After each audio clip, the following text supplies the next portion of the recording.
നമസ്കാരം, സ്ട്രൈക്ക് ടോക്കറിലേക്ക് സ്വാഗതം. രണ്ടാം പിണറായി സർക്കാരിന്റെ കാലത്ത് 5 ഉപതെരഞ്ഞെടുപ്പുകളിൽ 4ലും വിജയം മാത്രമല്ല UDF ഭൂരിപക്ഷവും ഉയർത്തിയെന്നാണ് കണക്കുകൾ.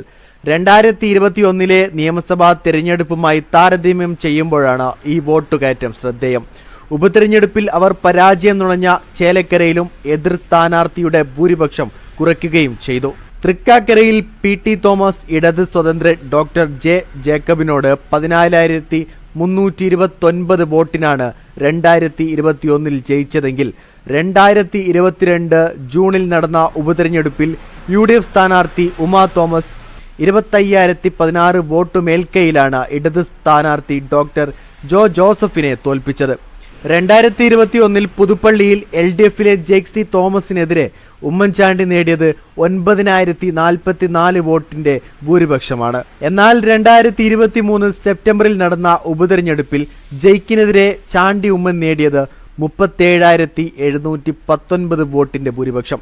2021 പാലക്കാട് തെരഞ്ഞെടുപ്പിൽ BJPയിലെ E ശ്രീധരനെതിരെ 3,859 വോട്ടിനാണ് ഷാഫി പറമ്പിൽ വിജയിച്ചത്.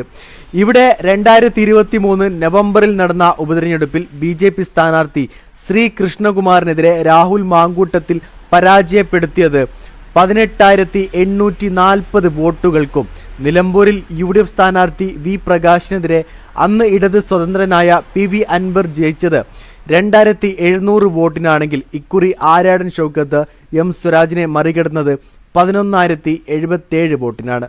ഉപതെരഞ്ഞെടുപ്പിലും UDF കാലിടറിയ ചേലക്കരയിലും വോട്ട് വിഹിതം ഉയർത്താനായി. 2021 LDFിലെ K രാധാകൃഷ്ണൻ 39,400 വോട്ടിനാണ് കോൺഗ്രസിലെ CC ശ്രീകുമാറിനെ തോൽപ്പിച്ചത്.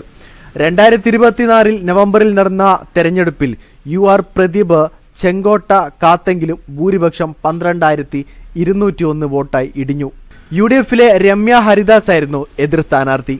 UDFിന്റെ വോട്ട് കൂടുന്ന കാഴ്ചയാണ് കാണുന്നത്. അതുപോലെ തുടർ ഭരണം കിട്ടിയെങ്കിലും LDF പിന്നിലോട്ടേക്ക് നടക്കുന്ന കാഴ്ചയാണ് കാണുന്നത്. വീഡിയോ ഇഷ്ടമായ ലൈക്ക് ചെയ്യുക, നിങ്ങളുടെ അഭിപ്രായം രേഖപ്പെടുത്തുക. കൂടുതൽ വീഡിയോസുകൾക്കായി ഈ ചാനലോട് തന്നെ സബ്സ്ക്രൈബ് ചെയ്യുക. This is strike talker signing off.